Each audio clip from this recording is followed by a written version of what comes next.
You dengar ke memang ada orang cakap nama you akan resurface balik? Tak ada sebab saya tahu saya tak nak. Tapi ada saya jumpa seorang hamba Allah ni.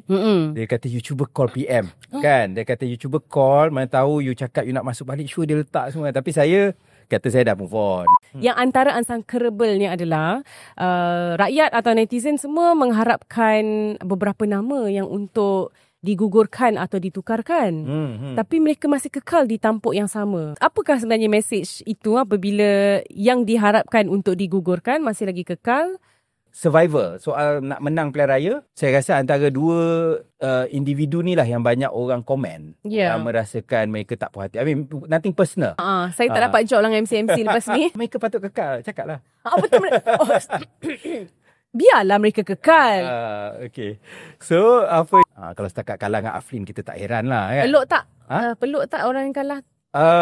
Peluk lah kot. Tapi tak tengok di belakang tangannya tu ada pisau ke tak tengok lah kan. Menteri mana yang kita nak panggil? Untuk menjadi tetamu di lebih masa. Betul. Mungkin Ramadan?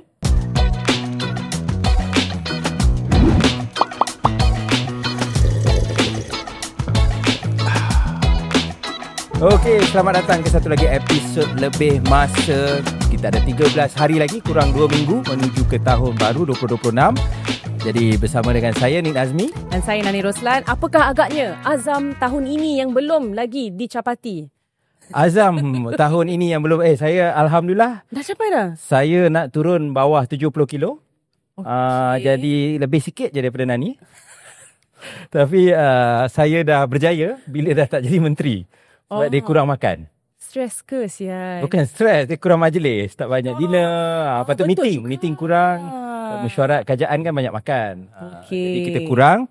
Dan tanpa berlari, saya dapat turunkan berat badan. Alhamdulillah. Okey, jadi semestinya kalau hujung-hujung tahun ni memang kita akan, orang kata renew lah azam. Betul. Tapi Gen Z sekarang ni dia suka kata kena buat vision board.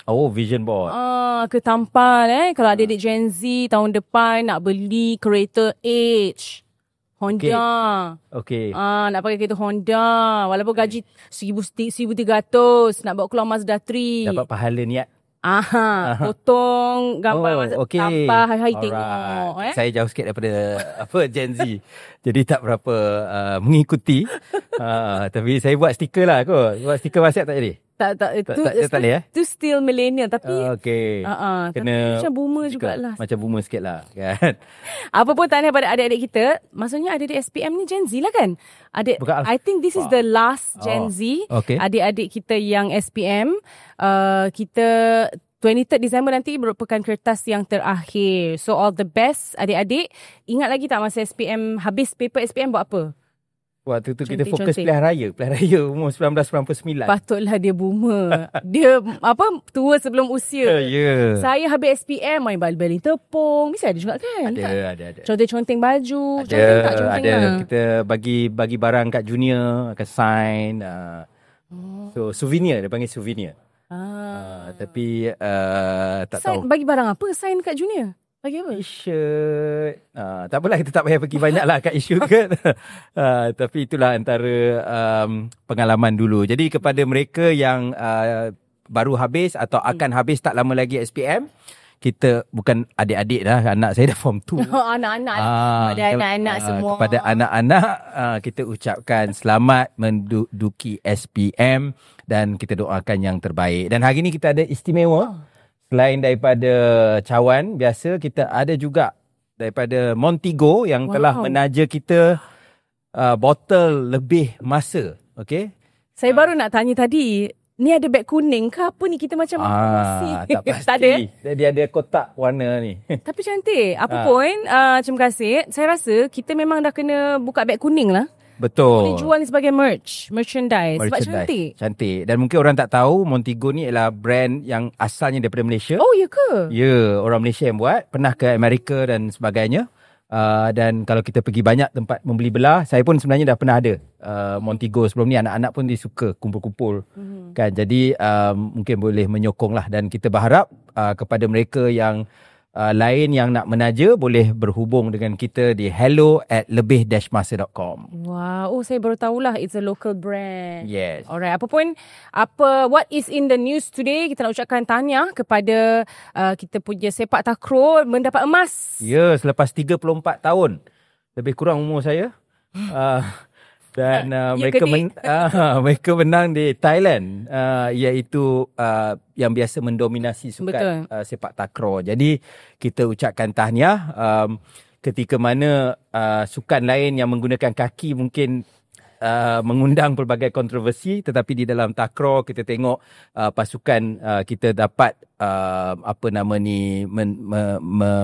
memberi satu kenangan manis untuk negara kita. Dan satu lagi yang menarik ialah Maris Khan, bapa kepada salah satu atlet Malaysia yang telah menjadi tular apabila dia peluk juara atlet papan luncur daripada Indonesia. Semangat setia kawan yang dan kesukanan lah. Betul. Dia memang video tu memang tular, and memang dia katanya mengundang sebab netizen lah. Itulah sebenarnya apa yang kita nak daripada komuniti ASEAN lah sebenarnya. Betul. Semangat camaraderie. Betul. Semangat itu yang kita nak sebenarnya lah.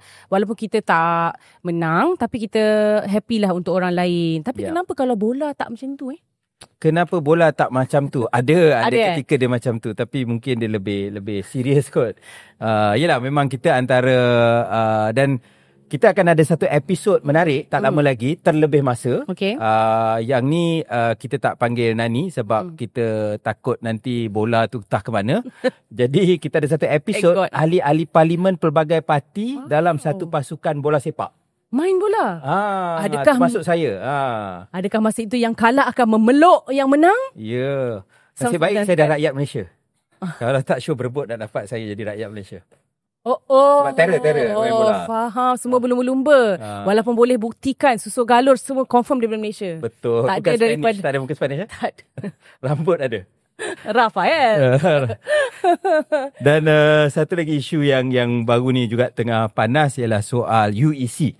Jadi UEC ni bagi mereka yang tak tahu, Unified Examination Certificate, biasa diduduki oleh pelajar-pelajar daripada sekolah independen China. Makna bukan sekolah yang mengikuti aliran kebangsaan. Okay. Bukan jenis kebangsaan C lah. Bukan SMJK. Ni sekolah menengah.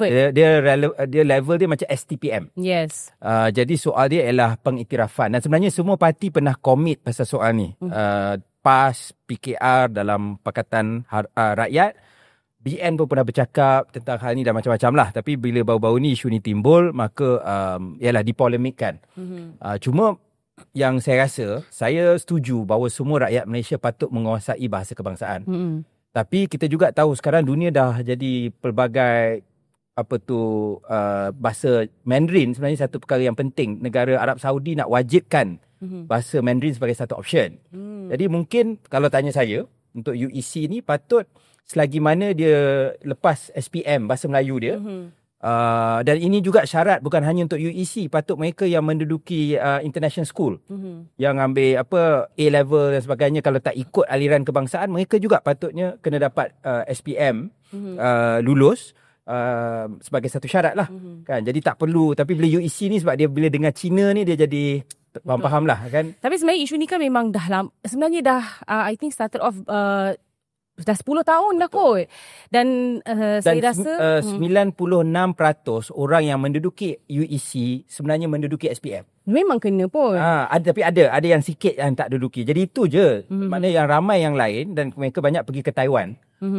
Mereka sebenarnya yang lain tu memang menduduki SPM. So persoalan dekat sini yang menjadi yang diisukan adalah kita nak mereka nak menggesa kerajaan untuk mengiktiraf UEC untuk masuk ke universiti, sebab UEC ni diiktiraf di banyak universiti di bukan hanya di China, di Taiwan, di Singapura, malah di UK dan sebagainya. European countries pun jadi kita mungkin bagi saya jadi saya rasa tak ada masalah pandangan saya. Tapi dengan syarat mereka juga kena ada SPM. Tapi BM. Memang ada kan sebenarnya. Ada yang tak ada, tapi tak ramai. Okay. Jadi sebenarnya tapi kita jadi isu ni macam besar sangat. Kan? Dan kalau kita tengok banyak lagi orang ambil A-level dan sebagainya yang juga tidak ada SPM. Orang yang kadang-kadang orang kaya pergi international school tapi tak jadi isu. Jadi mungkin saya rasa kalau kita tengok secara keseluruhan, tak perlu dipolemikkan, mungkin kita boleh bincang perkara ini dengan lebih waras lah. Yelah, sebab ada juga yang kata kalau nak kecohkan tentang bahasa, macam ini menetengahkan satu bahasa, kita boleh juga on that basis lah, kita boleh argue juga, ada juga sijil-sijil yang hanya Arab sahaja. Betul. Kenapa you tak ni dan sebagainya lah. Tapi of course lah, I think benda ni memang betul dipolemikkan. Lebih lagi ini salah satu manifesto PH juga kan sebenarnya. Dan pernah jadi manifesto BN juga sebenarnya. Untuk dan manifesto Pakatan Rakyat. So semua parti sebenarnya dah sign lah. Pernah berkata. Tapi kita kena bincang, mana bukan ambil bulat-bulat, mana macam soal tapi SPM tak ramai pun kan UEC, yang orang yang ambil UEC ni pun tak ramai sangat kan. Tak ramai. Dan kebanyakannya ambil SPM. Sebenarnya best untuk jadi peluru politik lah. Betul. Dan I think adakah ini sebenarnya lepas dah kalah dekat Sabah, dia pun macam juga let me talk, let's talk about it so we are relevant. Betul. Tengok ada macam itu pun ada orang tulis surat dekat PM. Kan bagi saya benda-benda tu kalau kita dalami, kita boleh ada pandangan dan sebagainya, tapi tak nak nampak macam kita bagi tekanan dan sebagainya lah. Patutnya dibincangkan dengan waras, dengan tenang untuk cari penyelesaian. Sebab banyak netizen kata macam, tengok zaman sekarang ni pun banyak type C yang tak boleh cakap bahasa Melayu. Tapi again, adakah sebab UEC ini yang menyebabkan... Kalau pergi area Damansara, type M yang tak boleh cakap Melayu pun my God, I know, tahan. right? I do not know. Tapi sekarang memang problem. Kalau kita tanya pun, cuba komen di bawah jika anda guru sekolah rendah sekarang ni, Jan Alpha, yang banyak lahir-lahir dah tengok tablet, dah tengok gadget. Kebanyakan daripada mereka memang tak boleh menguasai bahasa Melayu. Betul, cakap macam American. In fact, anak saya pun, saya cakap Melayu je. Sangat susah. Bahasa Melayu dia memang dia tak boleh cakap Melayu. Saya pun macam pelik sekarang ni. So of course tak pernah berpijak kat US, UK pun tapi tak faham. Mak dia lah. Macam saya tak ada pun American accent, tapi anak saya American accent. I don't know where they get it. Macam tu. Betul. Anak saya sekolah kebangsaan. Dulu dia ustaz dia pening kepala, ustaz dia terpaksa mengajar dalam bahasa Inggeris. Ya, sebab kalau tak budak-budak tak faham, budak-budak PJ. Kan. Jadi itu antara cabaran. Jadi benda ni saya setuju. Semua orang patut menguasai bahasa Melayu. Dan tak perlu dipolemikkan lah soal type C, type M, type USB ke flash kabel. Anyway, apa pun sebenarnya akhirnya kita tak best lah bila benda ni dipolemikkan. Akhirnya yang jadi collateral damage adalah pelajar. Samalah juga kan macam isu kejap English, kejap bahasa Melayu, ni pula kejap Mandarin, kejap ni dan sebagainya. So takkan tak boleh resolve. Benda ni dah kita boleh resolve sebab kita ada kabinet yang terbaru. Kicking off. Saya pakai baju ni. Ingat kena panggil kan. Sebab tak pakai baju Melayu hitam. Ingatkan dah iron dah baju Melayu hitam. Kita dah memang kita move on. Songkok dah lint remover dah dah ready. Tapi masa cabinet reshuffling tu memang ada juga desas-desus. Masa kata ada orang juga tanya saya, Nani, dengan cerita YB ni punya nama naik lagi lah. Jeng. Tak boleh kita selalu jemput ke kementerian kan, dapat job MC. Betul, tak adalah kita pening nak cari guest. Kita dah ada level menteri dah. Tapi masa tu memang, you dengar ke memang ada orang cakap nama yang akan resurface balik? Tak ada sebab saya tahu saya tak nak. Tak tersedak lah. Semalam tak tersedak. Tak ada tersedak. Tapi ada saya jumpa seorang hamba Allah ni. Dia kata you cuba call PM. Kan? Dia kata you cuba call. Mana tahu you cakap you nak masuk balik. Sure dia letak semua. Tapi saya dah move on. Kan? Kita rasa bahawa ada masa depan di lebih masa. Jadi kita tak ada nak kembali ke sana lah. Faham. Penat member hilang 10 kilo. Lepas berhenti menteri. Takkan dah naik 10 kilo balik. Betul. So apakah respon atau what is your opinion about the new cabinet lineup? Bagi saya ni satu barisan yang penting. Sebab kalau tanya saya, inilah kali terakhir PM boleh ada rombakan besar-besaran sebelum pilihan raya umum. Tapi kenapa sekarang? Sebab this is 3 tahun. Kita tahu macam Tengku Zafrul misalnya, dia memang dah tak boleh renew. Ada 4 kekosongan selain daripada saya dan Rafizi yang letak jawatan lepas kekalahan kami dalam pemilihan parti. Tengku Zafrul dia dah habis dia punya maksimum 2 penggal sebagai senator. Dan Iwan Benedict Menteri Kuskop letak jawatan dalam sebelum pilihan raya negeri Sabah. Maka ada 4 kekosongan lah di situ yang perlu diisi. Dan sebab kalau kira-kira kalau betul PM bawa sampai ke hujung penggal parlimen, maksudnya kita ada lebih kurang 2 tahun lagi sampai pilihan raya umum akan datang. So this is the last major one. Sebenarnya menteri, walaupun ada kita tengoklah beberapa menteri tu tiap-tiap tahun atau timbalan menteri tiap-tiap tahun dia macam berubah. Sebenarnya bagi saya lah, seorang menteri tu patutnya 2 years, 2.5 years is just nice. Kalau dia then patut assess, perlu ditukar. Sebab kalau asyik ditukar-tukar, dia perlu macam benda lain lah. Kan, makna you kena belajar, you kena adjust yourself. Dan macam saya dulu, saya pun bersyukur setahun tu kementerian saya dipecahkan. Jadi maksudnya, bukan bersyukur dipecahkan lah, tapi maksudnya saya tak masuk benda baru. Kan, kalau tiba-tiba masuk apa belia dan sukan ke apa, jadi that one you have to learn again. Jadi at least saya hanya jaga 50% daripada kementerian lama saya. Tapi saya dah familiar with that 50% kan. Jadi bagi saya ada benda, kita ucapkan tahniah lah kepada semua. 10 menteri baru, 18 timbalan menteri baru, dan all in all sekitar 14 perubahan portfolio. Dan akhirnya kerusi anda diambil alih oleh YB Arthur Joseph Kurup.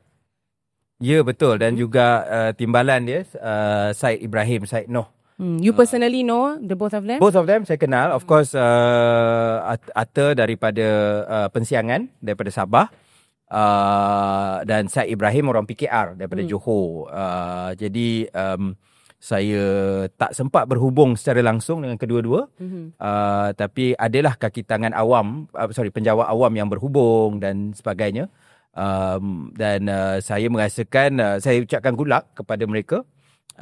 Dan saya sentiasa terbuka lah sebagai seorang yang pernah berada di situ untuk membantu. Cuma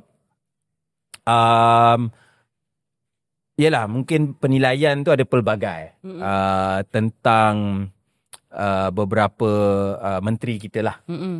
So contohnya apa nama ni, kita ada yang banyak juga orang bercakap ialah junior saya di sekolah, saudara Akmal Nasir. Dia banyak ke your junior? Dia form 1, saya form 5. Oh, jauh tapi juga. Dia budak baik, jadi saya tak berapa kenal. Bukan you pun budak baik juga tak lah? Saya nakib usrah batch dia. Oh, Masya Allah, tabarakallah. Tapi saya banyak cerita pasal politik. Tapi masa tu dia tak ada lagi. Masa dia mungkin terlalu muda lah for that time. Tapi sebenarnya saya tak ingat. Apa nama ni, dia prefect kemudian. So dia ni budak yang budak baik lah, budak baik. Macam Rafizi boleh tahan akal kat sekolah. Tapi dia cemerlang tak. Saya ni, saya berada di tengah-tengah. Kan, wasatiyah. Ingat UIA je boleh wasatiyah. Jadi tapi dia lulusan actuary, science actuary dan juga ekonomi daripada University of Wisconsin Madison, Amerika Syarikat. Dan Akmal dulu dia sebenarnya berhubung dengan saya bila dia graduate. Dia nak bekerja dengan saya setiausaha politik kepada Allahyarham Tan Sri Khalid Ibrahim, MB Selangor. Cuma kami tak ada tempat. Waktu tu Datuk Sri Anwar baru saja menjadi penasihat ekonomi Selangor. Dan CEO pejabat dia adalah saudara Rafizi Ramli. Alright. Pusing-pusing mai tang tu. Jadi okey lah. Jadi rasa memang sesuai ke? Saya rasa sesuai. Tugas yang besar. Dia merupakan menteri yang termuda. Betul, muda. No. I mean Taufik. Taufik. Taufik is lagi muda. Tapi maknanya kita ada 2 menteri yang sangat muda. Dulu saya dan Iwan yang paling muda. Iwan 1983, saya 1982. Siapa nama ni, Akmal ialah 1986. Tengku Taufik. Minta maaf. Taufik tu Petronas. Silap orang. Dr. Taufik ialah lebih muda lah. Jadi dia 26 dia jadi YB. So dia dalam 29 kan, below 30 lah. Below 30. Jadi macam Akmal, bagi saya it's a big job. Expectation yang tinggi. Dan tentulah bagi saya orang akan orang akan compare dia dengan mentor dia, iaitu saudara Rafizi Ramli. Jadi apa yang saya boleh katakan, good luck. Saya rasa dia capable. Dan kita mengharap yang baik-baik lah. Dan mungkin mereka yang sedang menonton boleh komen siapa yang kita nak tengok, nak kira kan. Kita mungkin juga akan buat poll di beberapa platform. Menteri mana yang kita nak panggil untuk menjadi tetamu di lebih masa. Betul. Mungkin Ramadan. Mungkin Taufik. Mungkin YB Hanayo. Siapa lagi? Kita nak tengoklah, boleh. tengok muat ke tak list nak poll tu. Betul. Jangan anda jawab saja. Betul. Tapi mungkin orang busy lah kot. Yelah, sekarang ni tak boleh lah. So mungkin lepas kita tengok masa. Dan macam Hanayo pun kami bersama-sama adun di Selangor. Tahun 2008. Waktu tu saya 26, dia 28 tahun. So sekarang dia kami sama-sama di KL. Jadi saya pun banyak bersuara pasal KL. Dan saya seronok sebab saya banyak bising sebelum ni. Saya kata menteri wilayah banyak daripada luar. Kelantan lah, Selangor lah, Johor. Akhirnya kita dapat menteri daripada KL. Cuma yang mungkin jadi pertikaian sedikit sebanyak dan cuba dihangatkan ialah sebab menteri mungkin kali pertama kot menteri Tionghoa, menteri Cina untuk wilayah persekutuan. Dan timbalan dia juga daripada Sabah juga orang kaum Cina. Jadi saya secara peribadi macam kita tengok, kita tahu bahawa Datuk Bandar KL pun ialah Melayu. Di Putrajaya pun orang Melayu dan sebagainya. Tetapi benda ini jadi polemik lah. Jadi bagi saya secara peribadi, saya pun dan dia reply. Ada menteri baru yang saya message tak reply. Saya tak nak sebut nama lah. Kan? Tapi, dia beluntik je. Hannah dia terus reply. Dia kata kita sama-sama cuba buat perubahan. Jadi yang saya nak memperjuangkan ialah saya rasa orang di Kuala Lumpur ni kena ada suara untuk kita boleh tentukan siapa mentadbir KL. Sebab sekarang kita biasa dipilih orang Putrajaya yang tentukan siapa. Jadi mungkin saya rasa kita boleh bekerjasama. Jadi kalau contohnya lah orang duk bising kenapa Hanayo jadi menteri apa kata lepas ni orang KL ada suara nak tentukan siapa jadi Datuk Bandar. Dan itu mungkin satu peluang untuk kita tengok satu perubahan lah. Sebab kita dah tengok Zohran Mamdani, kita tengok Sadiq Khan di London, malah di Jakarta, Jokowi bermula sebagai Gubernur Jakarta. Jadi mungkin suatu hari Datuk Bandar KL ni boleh jadi batu loncatan untuk jadi PM. Jadi saya pun kalau rasa ni saya jadi Datuk Bandar dulu kan. Boleh nampak dah mana your career path tu kat mana. Okey, Adam Adli. Dulu YB Adam Adli pun pernah menjadi kita punya guest di masa. Saya tak ingat lah episod berapa, tapi anda boleh check it out. Betul. Tapi itu pun salah satu yang menjadi perbualan netizen juga. Semua kata kalau macam tu aku pun nak berguling-guling di atas jalan. Tiba-tiba terus jadi Timbalan Menteri. Jadi bagi saya rasa to be fair to Adam, jadi samalah Akmal pun selepas saya Ketua Angkatan Muda ialah Akmal. Selepas Akmal ialah Adam. Dan bagi saya Adam ini adalah peluang. Hari itu dia dapat KBS, sekarang dia dapat Kementerian Pengajian Tinggi, lebih mencabar. Bagi saya apa yang dia buat waktu demonstrasi dan sebagainya itu dah lama dan dalam konteks yang berbeza. Jadi tapi dia kena buktikan lah yang dia boleh deliver. Dan penting sebab pendidikan tinggi ni sangat dekat terutamanya untuk pengundi-pengundi muda.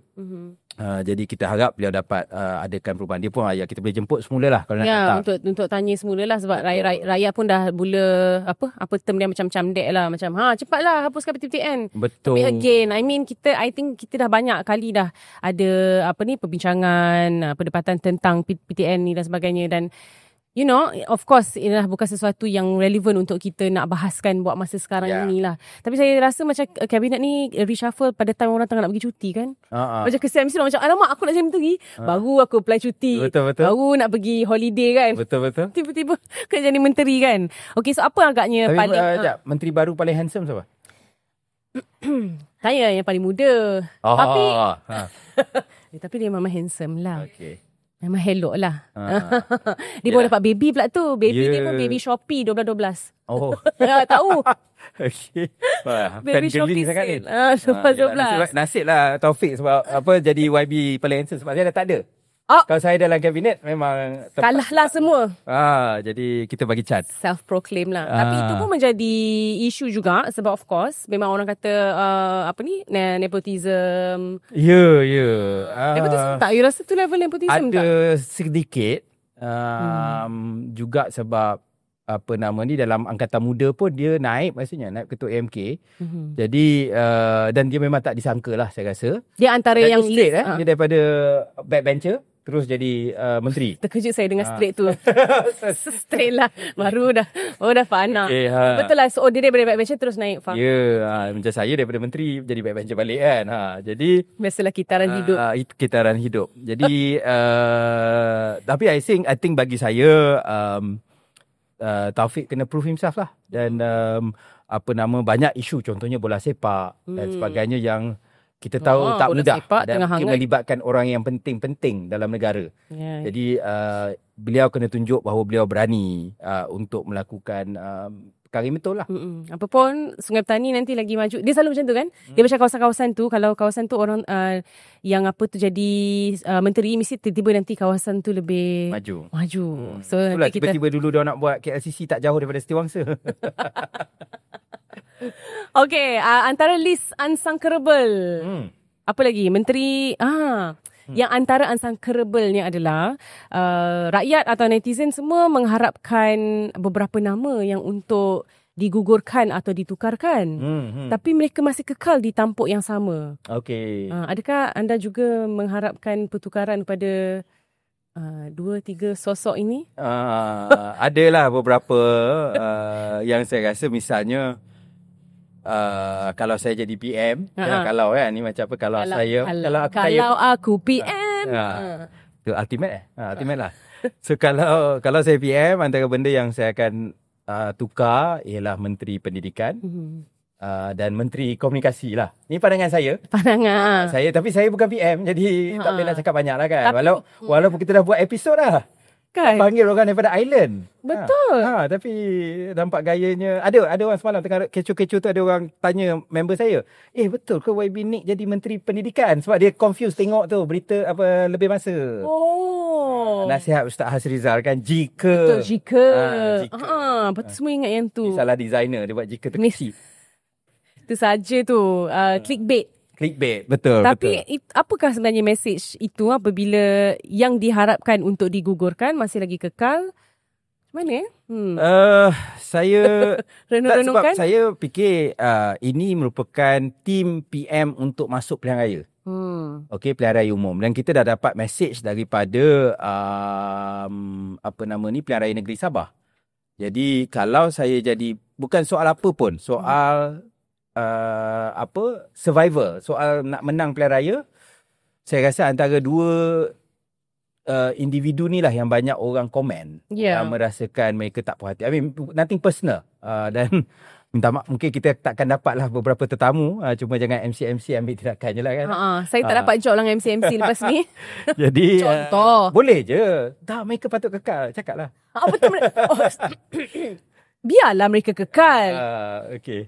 So apa yang ni, nanti orang ramai unfollow dekat IG. Jadi tapi bagi saya, kalau kita nak masuk, because this is like kita pergi bukanlah World Cup, kalau tim bola kan, kita nak yang the best. Right. So kalau orang yang bermasalah tu kita kekalkan atas apa dasar sentimen, contohnya arwah ayah dia ialah kawan baik. I mean, then but itu tidak, orang public tak tengok benda tu. Dan pendidikan bukan main-main. Kalau saya in fact, kalau tanya saya dari segi impact, saya rasa pendidikan lebih besar daripada sumber asli dan kelestarian alam. Jadi itu yang saya risau lah. Sebab semua orang, paling kurang semua orang pernah pergi sekolah. Betul. Dan kalau tak ada anak pun dia pernah pergi sekolah dan dia ada opinion dia. Dan memang kalau kita recap pun, tahun ni antara paling banyak masalah dan isu-isu panas, betul, memang daripada sektor pendidikan. Ya. Dan saya pernah cakap benda tu termasuk pada PM lah.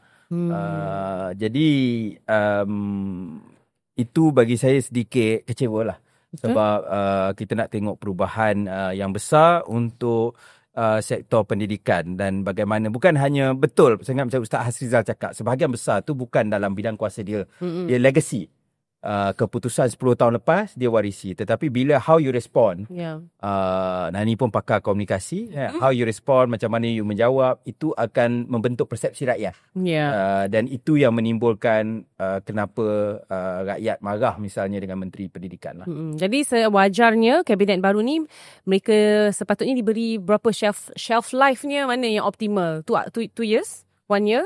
Bagi saya, kalau saya akan bagi penilaian 2,5 tahun lah, midterm. I think makna patutnya major reshuffle hanya berlaku sekali, iaitu sekarang. Tapi so ni kira dah the best lah. Lepas ni dah patut tak ada dah. Sebab kita tak tahu. Contohnya PM mungkin nak buat pilihan raya tahun depan, atau nak buat pilihan raya awal 2027, ataupun dia drag sampai ke hujung. Tapi this is the last major one lah. Betul. Okay, jadi gabungan kementerian lain pula macam Hal Ehwal Agama, kita punya Ustaz Naim, Datuk Setia Naim Mohtar digugurkan dan diganti oleh Dr. Zulkifli Hassan.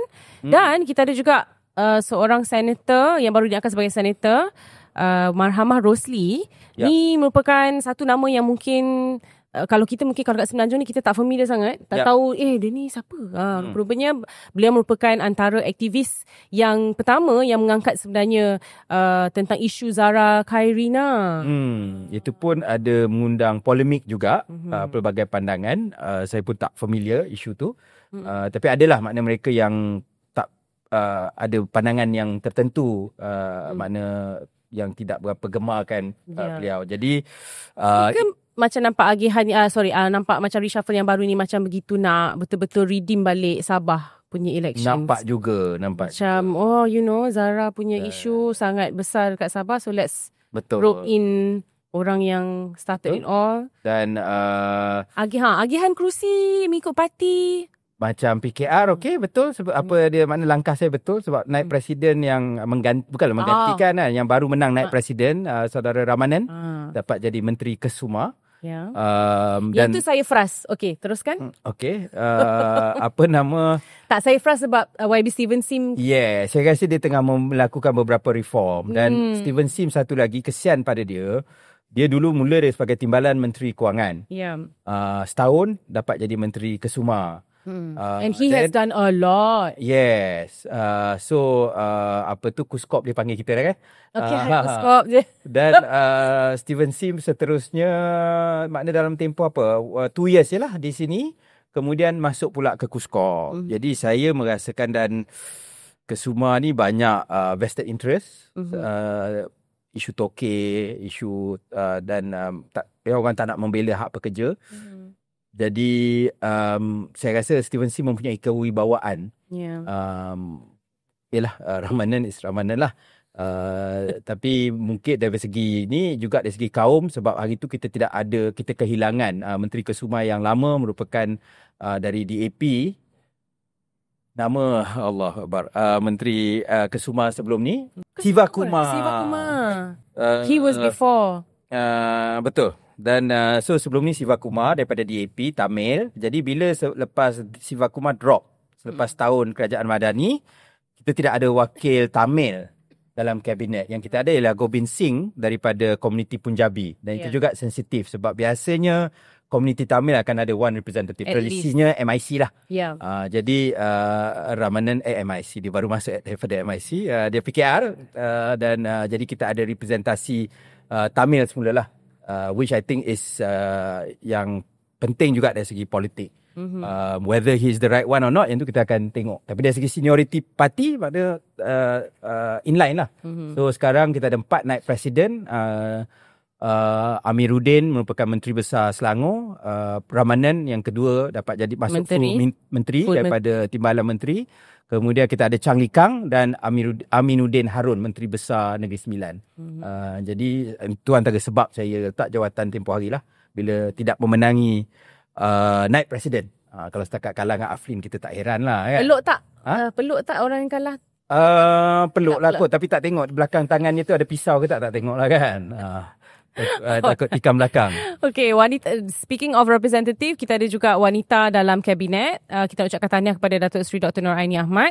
Naik pangkat sebagai Menteri Perdagangan dan Komoditi. Dan kali ini susunan kabinet kita, okeylah adalah improvement. Tapi still taklah sampai 10% wakil wanita dalam kabinet. Betul. Susah kan?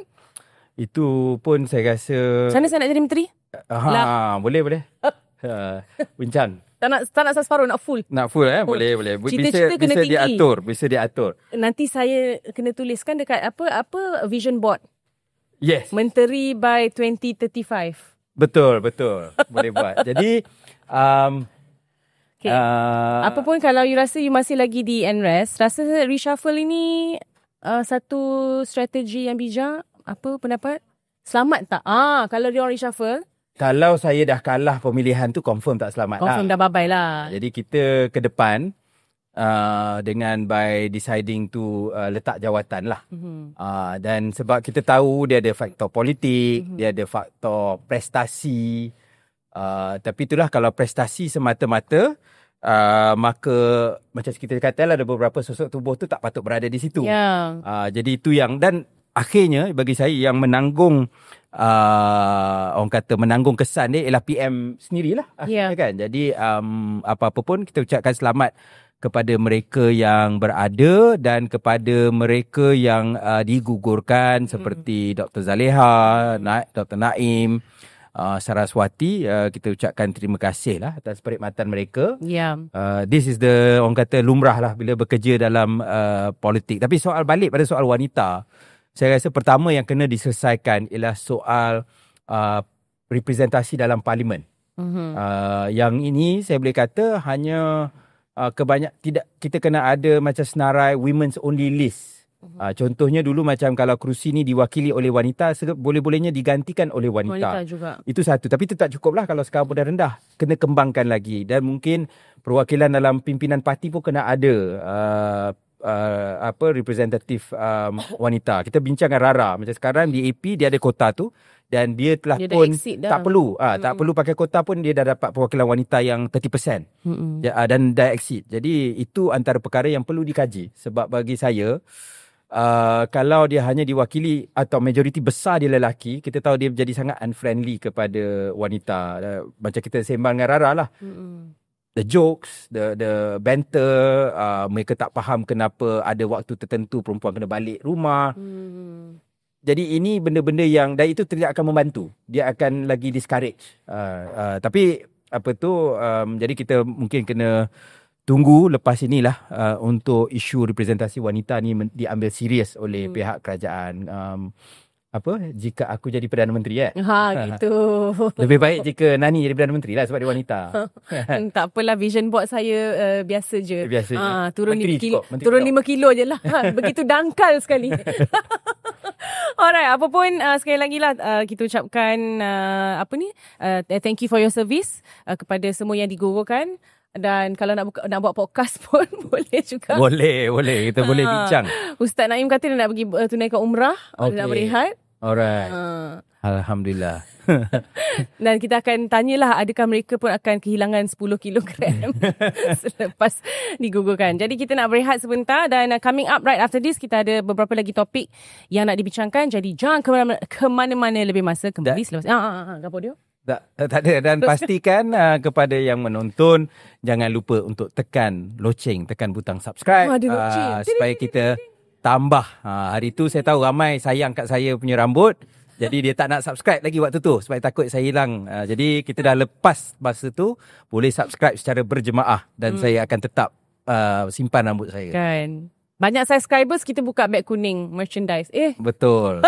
Okay, kembali selepas ini. Alhamdulillah, ahlan wa sahlan wa marhaban bikum ila afdali podcast fi Malaysia. Natahaddas an mawdu' at-tarbiyah fi podcast lebih masa ma'a mudhifina al-syarif YB Nik Nazmi. Ahlan wa sahlan. Alhamdulillah.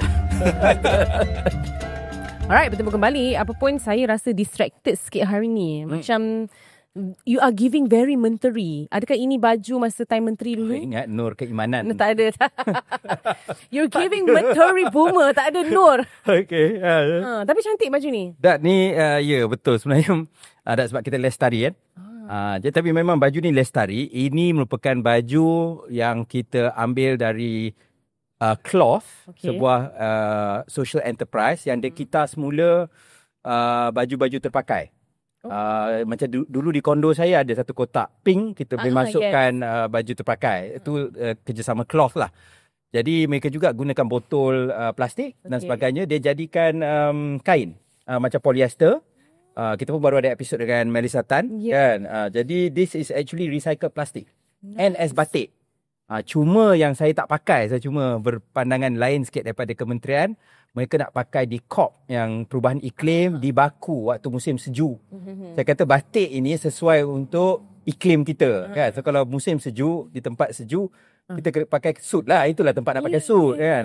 Jadi tak apalah, itu cerita lain. Tapi tak apalah, itu kenangan manis kan. Faham. Move on. Tapi sebenarnya boleh je kalau dia nak design batik tu macam suit tu lapel tu batik ke. Tapi macam takut pula nanti kan? Macam you all. Tapi so this is made from plastic. Made from plastic, recycled plastic as batik. So kita memang pakai dia, ada beberapa design yang kita pernah buat lah. You're so plastic. Literal way. Alright, so bilakah, ingat lagi tak tahun bila you buat your first social media? Social media, okay. Tahun bila? Kalau, okay lah, website saya zaman tua sikit kan. Website 1997. Nama dia Botol Budu. Dekat GeoCities. Tahu GeoCities? Tahu. Baca apa kat GeoCities?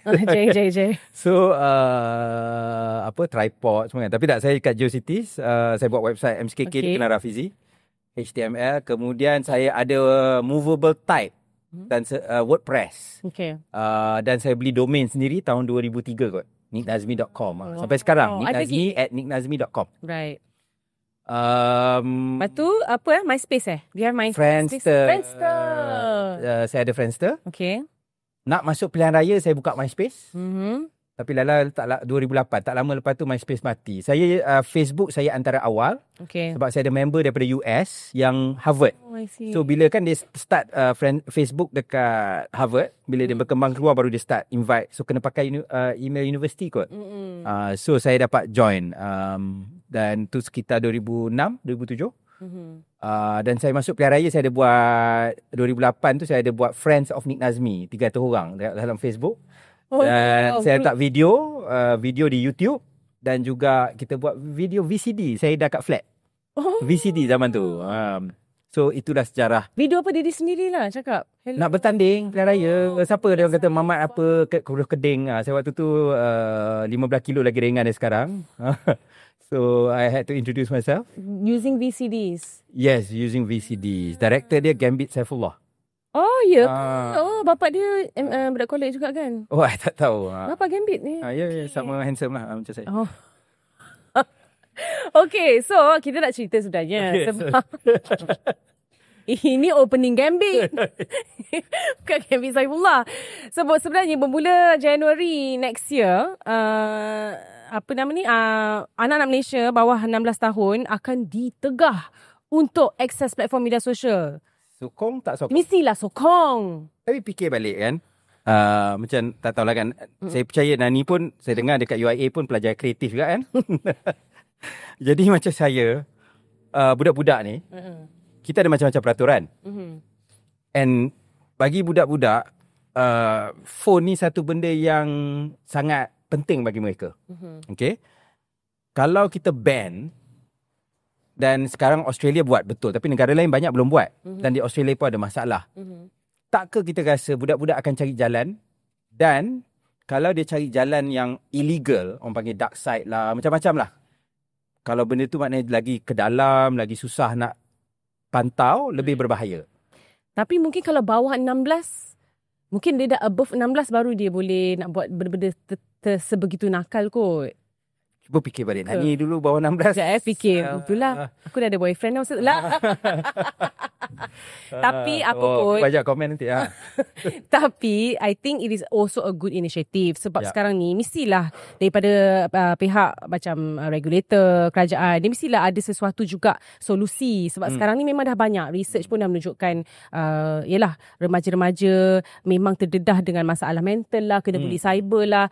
Dan memang kos banyak benda yang masalah sosial, masalah mental sebagainya memang daripada media sosial. So of course this is one of the initiative juga. Tapi betul, saya tak nafikan lah. Memang budak sekarang ni memang bijak pun. Dulu pun kita bijak. Of course. Dulu saya punya MySpace buka, saya semua macam tu kan. Kita belajar coding kot. MySpace dulu buka ada Nemo lah, ada boleh pasang lagu ni lah. Tu kata, tak adalah. Saya lagu dakwah. Masya Allah, tabarakallah. Tapi memang betul. I mean, I agree with your point. Memang macam mana pun lagi dia rasa macam challenging dan nak buat sesuatu yang lebih ni lah. Point saya ialah saya tahu bahawa media sosial ada impact. Dan kita pun tahu, saya sendirilah, tak payah cakap online. Saya sendiri macam, saya tahu for a fact, saya baca buku lebih sikit sekarang berbanding dulu. Sebab sekarang saya baring pun saya tengok Netflix. Betul. Contohnya lah. Abang Netflix boleh tengok kita punya ni email untuk nak sponsor. Tapi kalau dulu saya tidur pun saya akan baca buku sebelum tidur dan sebagainya lah. Jadi itu satu lah. But my point, so benda ni ada impact to our mental health. Yes. Tapi saya cuma tak yakin bahawa mengharamkan media sosial untuk bawah 16 sebab kita takut dia go to the darker places.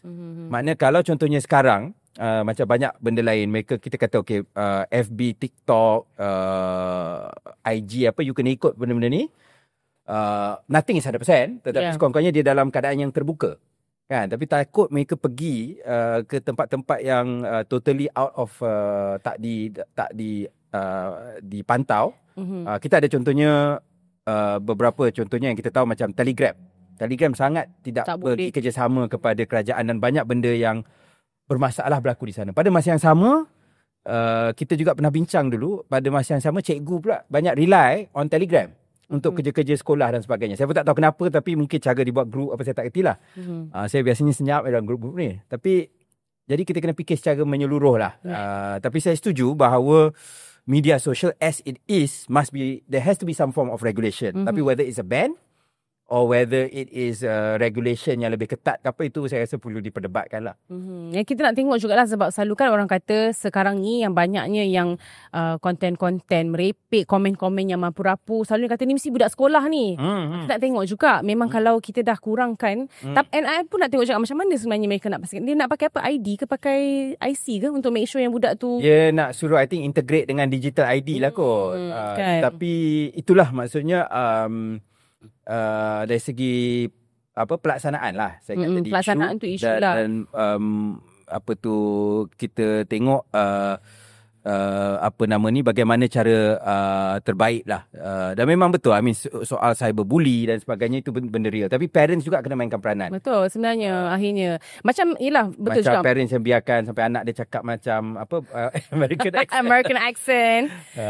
Tapi saya bangga lah. Saya pun kadang-kadang kita sibuk kan. So kita bagi bagi dia babysitter kan. Tapi sebenarnya, macam saya zaman dulu pun, masa zaman yang kita tak ada social media, kita buat apa on the internet.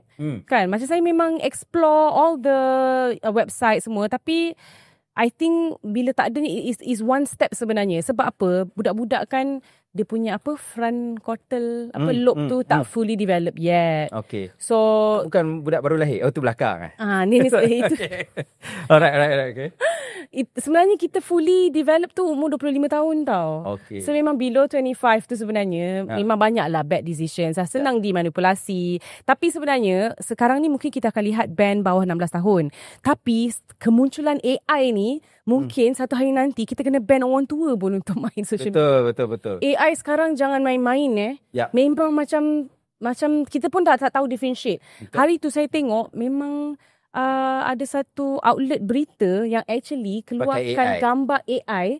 Dia mash up video AI masa untuk banjir dekat Aceh. Okay. And saya tengok ini kan AI punya video. Kucing tu punya macam ada kucing miau-miau.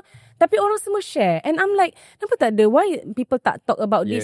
That's my to AI. Banyak orang, kalau orang tak reti differentiate, memang of course susah. Kalau orang dah reti differentiate, dia boleh tengok pattern. Yes. Cara penulisan, cara dia buat video. Tapi sekarang ni memang susah. Ada memang satu ni, ada makcik ni, dia datang all dia the way. Dia bijak kan? Dia pergi sekolah Bukit Tinggi, AI. Itu lain. Dia pergi all the way to Kedah, jumpa Ustaz Wadi ni, dia nak beli eye drop. Lepas tu buka memang dekat TikTok tu memang sama. Bukan je ada ustaz ni. Dia ada tiba-tiba ada chef Wan nangis-nangis lah nak jual. Tapi memang sedih. Yang dapur dia kena naik banjir lah. Jual benda periuk murah. Lepas tu ada yang orang tua yang pergi Kedah. Dia kata mana kabel car tu. Lepas tu dia tunjuk ni kan keluar berita. Kabel car yang daripada Kedah ke mana. So at the end of the day, bukan je anak-anak kita yang kita kena pantau, mak bapak kita pun kena pantau juga. Betul. Jadi itulah bagi saya, mana benda tu kena dilihat secara menyeluruh. So I think before kita nak betul-betul nak cerita tentang ban bawah 16 ni, macam mana Nik cakap tadi, akhirnya tantang budak-budak ni lebih pandai daripada kita. I think kena regulate lah juga AI ni juga. Betul. Saya setuju. Tu pun scary. In fact, AI yang orang tak sedar kan, saya rasa AI ni ada sumbangan dia. Sebab dia memudahkan. Saya buat caption, saya buat apa. Tetapi jangan lupa untuk delete bawah tu. Do you want a simpler version? Kan ada orang ada orang post tak? Ada. Then tapi apa yang saya rasa ialah kalau kita tengok sekarang banyak apps dia terus AI tu automatic. Patutnya AI ni to me you have to opt in. Now you have to opt out. So bila you automatically ni yang kita banyak pakai, our data center banyak pakai tenaga, banyak pakai air yang tak perlu. Benda saya pun pernah lah kadang kita pun sembang AI pun seronok ke. Ada kawan saya boleh buat novel cinta lagi pakai AI. Dia punya novel cinta dia best. Ada nama ni Ali, ni nama ni Maria, ini ialah musim pemilihan PKR. Buatkan satu cerita cinta. Dia reka lah. Dia kata di Setiawangsa. So dia reka yang ni duduk flat ni, yang ni duduk flat ni, yang ni team A, ni team B. Semua ada AI buat. Tapi akhirnya mereka mengenepikan perbezaan kabilah dan mereka berkahwin. So benda tu amusing. But you can imagine sebenarnya benda tu sangat banyak pakai elektrik, banyak pakai air yang tak perlu. Tapi kita frivolous lah. Kalau kita guna nak buat caption, kerja ke apa, okey lah. Tapi kita kadang seronok layan AI ni lah. Dengan yang tukar Gilby version, tukar gambar raya jadi version Barbie lah, kotak apalah. Itu semua sebenarnya consume. Dan orang yang content creator pun marah, yang macam pelukis kan. Sebab so kita kena nanti kita buatlah satu episod nak tengok tempat yang data kita cuba buat ni ataupun kita buat episod AI lebih masa. Anwar Ibrahim ke Anwar Ibrahim ke Anwar Ibrahim ke lebih masa lah dengan Nani dan Nick AI. Boleh kita cuba. Tapi jangan takut, kita takut nanti SKMM tangkap je lah. Alright, dan apa lagi kita dah cerita dalam negara, luar negara. Mungkin ramai yang patut tahu Thai Cambodia berdarah kembali. Penat je rasa kita dah buat satu perjanjian damai dekat Kuala Lumpur hari tu. Tapi hasil Perdana Menteri Datuk Seri Anwar Ibrahim bersama dan ketika kehadiran juga Presiden Amerika Syarikat Donald Trump. Jadi sia-sia tak Donald Trump datang Ritz-Carlton hari tu? Dia punya tarian menari-nari, berjoget-joget. Dalam orang tak dengar pun cakap dia. Ya, betul. Tapi yalah, macam isu ni kita rasa sedih sebab ini ialah isu melibatkan ASEAN. Dan kita tahu bahawa ASEAN ni selama ni ialah kita dapat menjaga keharmonian dan pendamaian dalam ASEAN. Jadi kita harap benda ni dapat selesai. Dia melibatkan isu-isu lama dan juga sempadan yang direka oleh penjajah dahulu. Sebab Kemboja ni ataupun Cambodia dijajah oleh pihak Perancis.